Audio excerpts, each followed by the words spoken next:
नमस्कार बंधुरा আমরা তো সিমের নানা রকম পদ খেয়ে থাকি কিন্তু আজকে আমি সিম দিয়ে দারুণ একটা রেসিপি বানিয়ে দেখাবো। তার জন্য এখানে নিয়ে নিয়েছি 300 গ্রাম সিম। আর এই রেসিপিটা বানানোর জন্য খুব একদম কচি যে সিম নিতে হবে তার কোনো কথা নেই, একদম পাকাও নেওয়া যাবে না, একদম কচি কচি হলেও কোনো অসুবিধা নেই, কিন্তু খুব পাকা সিমগুলো নেওয়া যাবে না যেগুলো দানা শক্ত হয়ে গেছে। আমি আজকে বানিয়ে দেখাবো সিম ভর্তা কিংবা সিম বাটা। এইটা কিন্তু গরম ভাতের সঙ্গে খেতে কিন্তু অসাধারণ লাগে। প্রথমে আমি সিমগুলো এই যে এই দুই পাশের যে শাঁসা মানে দড়িটা আছে সেটাকে কেটে নেব, এইভাবে দিয়ে এইভাবে দুই অর্ধেক করে নেব। দেখুন এটার একদমই দড়ি হয়নি, এইগুলো কিন্তু তুলে নিতে হবে, না হলে কিন্তু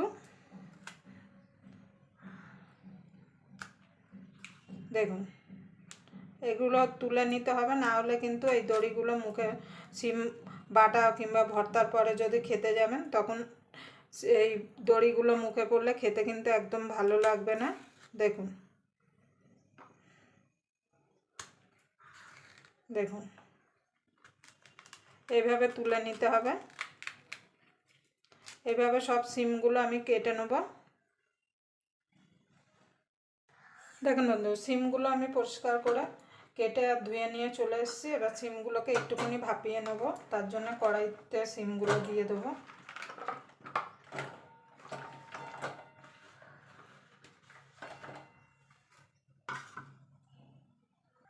দেখুন বন্ধু জল দিয়ে দেবো, খুব বেশি জল দেওয়ার দরকার নেই, অল্প করে জল দিলেই হবে।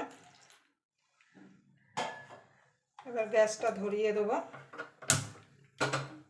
এবার ঢাকা দিয়ে এটাকে মিনিট 5 ভাপিয়ে নেব। আপনারা ভাপিয়ে একদম নরম করে ফেলবেন না, তাহলে কিন্তু এই বাটাটা কিংবা ভর্তাটা খেতে একদমই ভালো লাগবে না। সিমটা যাতে একটু শক্ত শক্ত থাকে, মানে নরমও হবে কিন্তু সিমটা একটু শক্তও থাকবে। দেখুন বন্ধু সিমটা সিদ্ধ হয়ে গেছে, দেখুন শক্ত আছে কিন্তু সিম নরম হয়ে গেছে। এবার গ্যাসটা নিভিয়ে দেবো, নিভিয়ে সিমটাকে ঠান্ডা করে নেব।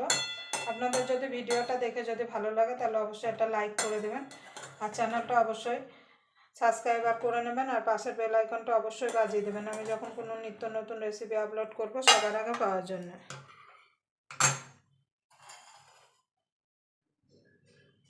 দেখুন বন্ধু সিমটা ঠান্ডা হয়ে গেছে। আমি এবার সিমটাকে মিক্সিতে দিয়ে পেস্ট করে নেব। তার জন্য একটা মিক্সির জার নিয়ে নিয়েছি। এবার দিয়ে দেবো 3-4 কোয়া রসুন,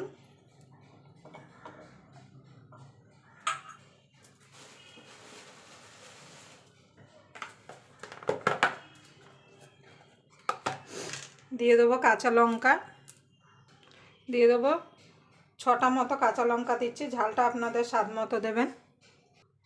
সামান্য একটুখানি দিয়ে দেবো সর্ষে, মানে ওই 1/2 চামচ মতো।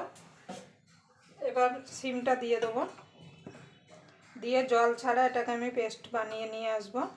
এটা কিন্তু জল ছাড়াই পেস্ট বানাতে হবে, জল দিলে কিন্তু হবে না। আমার একবারে হবে না, আমি দুবারে এটাকে পেস্ট করব। আমি মিক্সিতে করছি, আপনারা চাইলে কিন্তু শিলনোড়াইও এটা বেটে নিতে পারেন। দেখেন বন্ধুরা আমি পেস্ট করে নিয়ে চলে এসেছি, এবার রান্নায় চলে যাব। তার জন্য গ্যাস ধরিয়ে একটা কড়াই বসিয়ে দেবো। এবার কড়াইটা গরম হওয়া পর্যন্ত অপেক্ষা করব। দেখুন বন্ধু কড়াইটা গরম হয়ে গেছে, দিয়ে দেবো তেল। সর্ষের তেল কিন্তু দিতে হবে, সর্ষের তেলে কিন্তু এই ভর্তা কিংবা বাটাটা বানালে খেতে ভালো লাগবে। এবার তেলটা গরম হওয়া পর্যন্ত অপেক্ষা করব। দেখুন বন্ধু তেলটা গরম হয়ে গেছে, এখানে পেঁয়াজ কুচিয়ে রেখেছি সেটা দিয়ে দেবো। দিয়ে পেঁয়াজটাকে ভেজে নেব, পেঁয়াজটা যেমন ভাজে ওই রকম।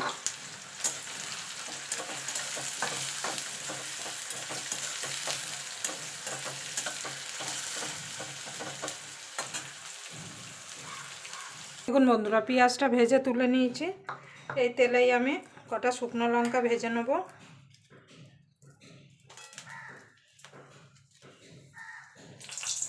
আমি এখানে 5টা শুকনো লঙ্কা ভেজে নিচ্ছি। 4টে লঙ্কা আমি তুলে নিচ্ছি, পরে এটা কাজে লাগবে।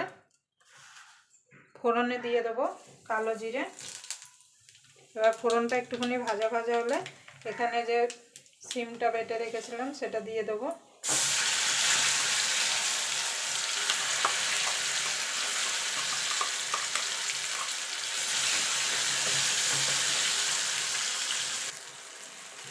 দেখুন বন্ধুরা, সব সিমটা ঢেলে দিয়েছি।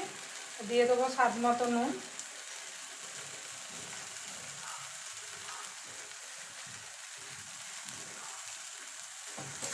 এবার এটাকে ভালো করে টানিয়ে নিতে হবে, যতক্ষণ এর জলটা শুকিয়ে না যাচ্ছে ততক্ষণ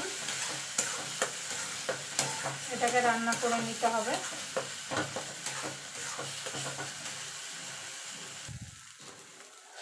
দেখুন বন্ধু, একটুখানি চিনি দিয়ে দেবো। এখানে যে পেঁয়াজটা ভেজে রেখেছিলাম সেটা দিয়ে দেবো। শুকনো লঙ্কাটা ভেজে রেখেছিলাম সেটাও দিয়ে দেবো। গুঁড়িয়ে নিয়েছি। ঝালটা আপনাদের স্বাদ মতো দেবেন, কেন আমরা একটু ঝাল খেতে বেশি পছন্দ করি। এবার ভালো করে মিশিয়ে নেব। আর যে কোনো ভর্তা কিংবা বাটা বলুন, একটু ঝাল ঝাল হলে খেতে কিন্তু সবথেকে বেশি ভালো লাগে।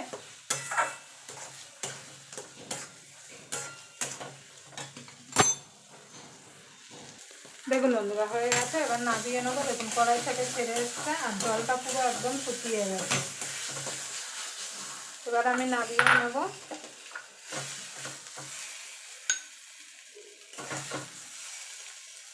দেখুন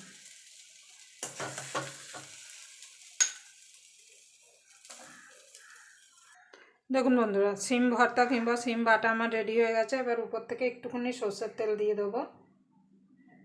দেখুন দেখতে দেখুন কত সুন্দর লাগছে, আর গরম ভাতের সঙ্গে খেতে তো দুর্দান্ত লাগবে।